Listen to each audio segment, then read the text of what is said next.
I'm excited to begin this next project. I've been planning this for a long time. I'll be digging swales with my tractor. I've got a subsoiler and a middle buster.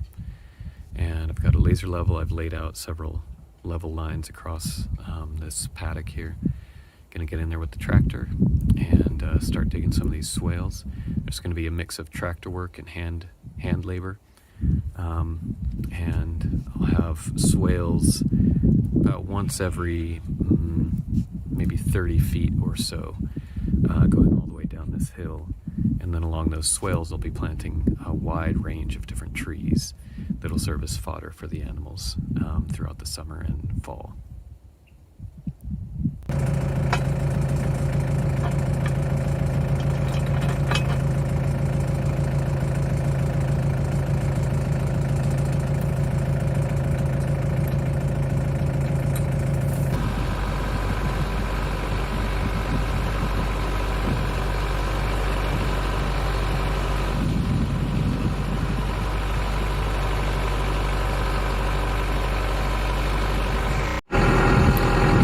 Set at the wrong angle for that first run, so I set the angle. Hopefully the angle will be a lot more steep and it'll dig down deeper to give me a deeper swale. First one so far, I'm gonna make at least 2 more passes, I think. I think I need to set the angle of the tool a little bit steeper still to get it to dig even deeper. This is much shallower than I pictured, so let me set the tool right now actually.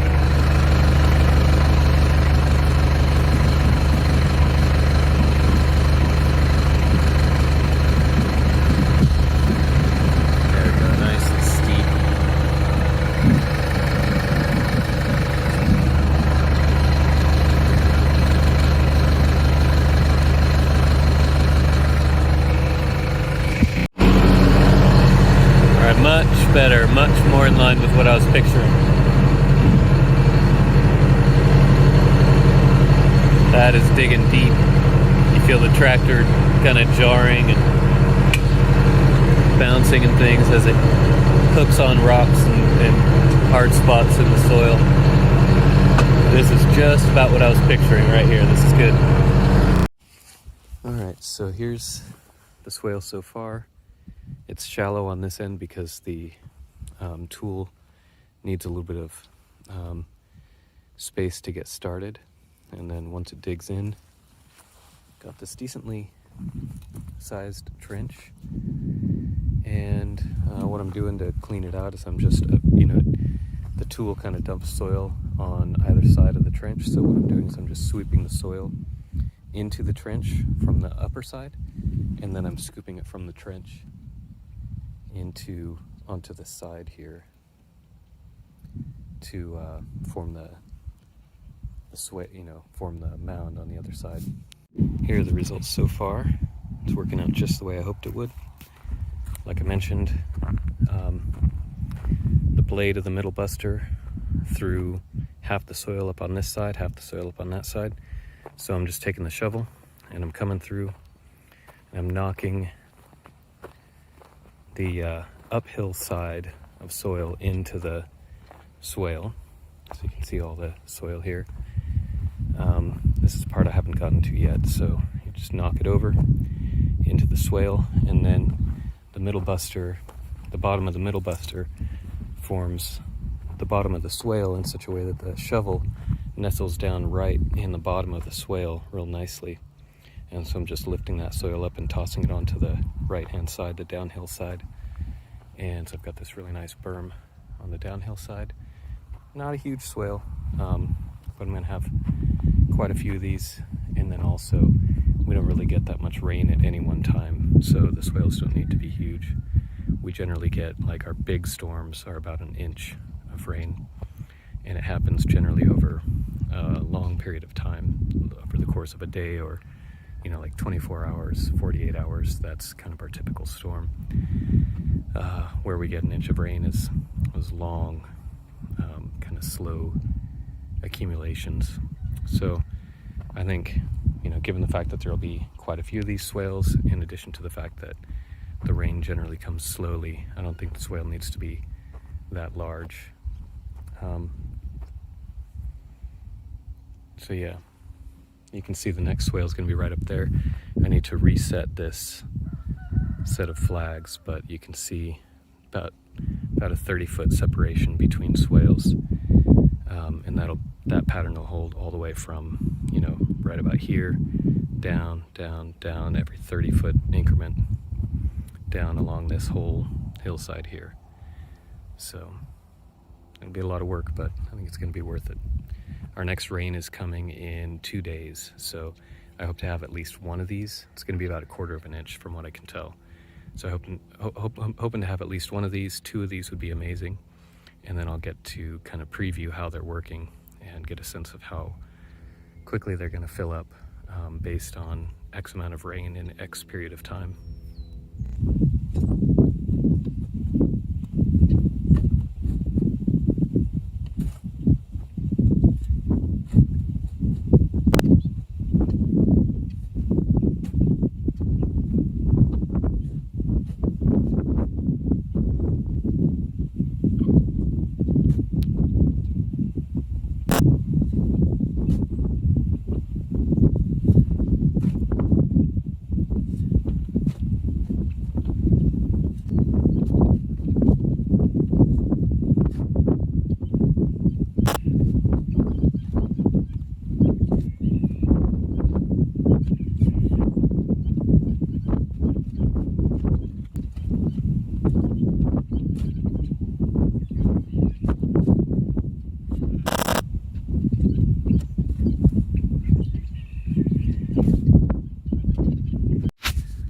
First swale is all done.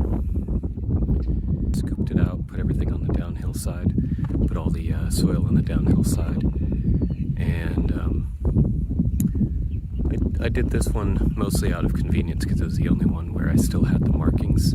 You can see my other markings have been all torn up by the goats, but this one I could see the markings pretty clearly, so I went ahead and just did this one.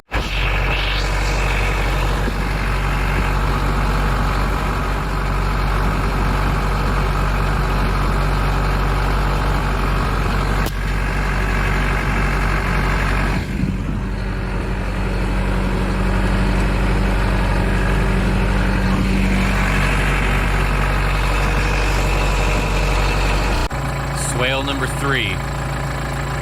I'm doing this over a period of multiple days, so don't let me misconstrue this as being one long day. This is really multiple days, and I come out at night and I shoot it with the laser to get the level lines, and then I dig the swale the next day.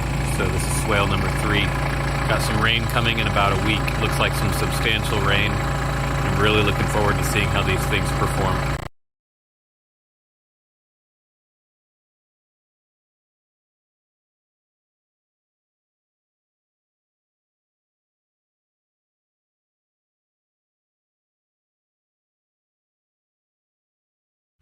Okay, so this is an illustration of how I'm using the laser level. So right now you can't see the laser. If I turn my light off, notice the laser is pretty much right at this flag. Okay, so if I take my light off, there you go. So the flag's right on the laser level. So the laser was originally down this way, probably about 200 feet from where it is now. Maybe 150 feet. And so basically I moved the laser over, but I wanted it to still be level with the existing flags. So there's a flag there, and it's right on the line. Flag there, right on the line. Flag here, it's right on the line. So even though I've moved the laser level, these flags that I drew before, that I laid out before, are right on the line. All right, there's another flag, and boom, right there. You can see the flag's right on the line. So that's a sign that even though I've moved the laser level, I'm still drawing the same horizontal line that I was when I first set the laser level. Now this one I'm going to need to make a little adjustment, because I see now what happened here is that there's some bumps in the landscape. So you can see the line is basically all along here. There's some bumps in the landscape that happened here. If if I put my light on them, you might be able to see them. So there are some bumps there, and I thought that the line went there, when in reality the level line is actually back there. So I do need to move this flag. You can see the bumps a lot better here. Maybe you can. Yeah, there you go. All right, so I do need to move this flag back here. Hopefully the goats don't mess these up by tomorrow. Okay. That flag looks pretty good. There's a big old bump here, so I have to ignore that. So this big old squirrel mound is messing everything up. I got a great big squirrel mound, and you can see that the line basically gets completely interrupted by that squirrel mound. So I need to move past this squirrel mound. But same principle applies. I'll move it, get it lined up with the previous flags.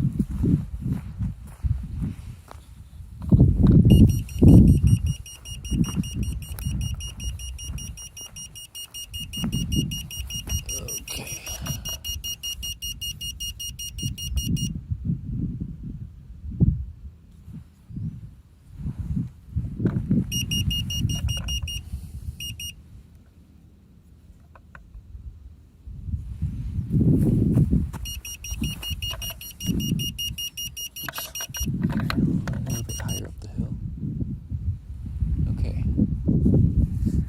Not beeping at me. That says that it is level enough to be able to function properly. So I'm not quite on that flag, so I think I need to move it down the hill to where the height drops by, say, a couple of centimeters.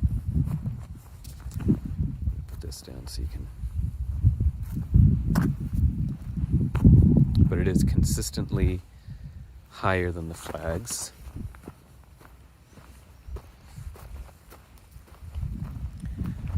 So move it down the hill a little bit, and that should get it right on the flags.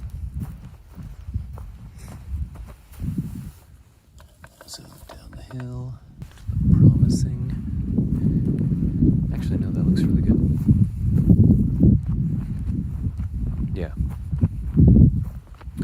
Yeah, that does it. Okay, so now you can see that the flags are right on the line. Just like before. There's that one. And then this one.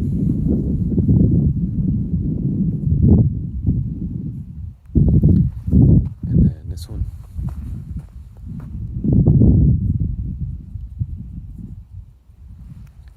And then this one.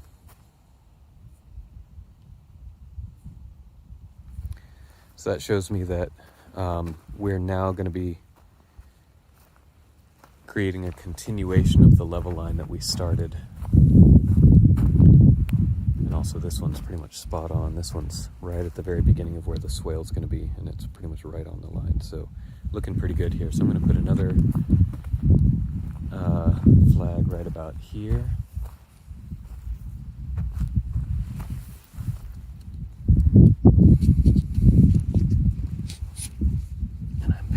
Very most faint water droplets dropping through the air. That is amazing. I can't believe we're actually getting rain.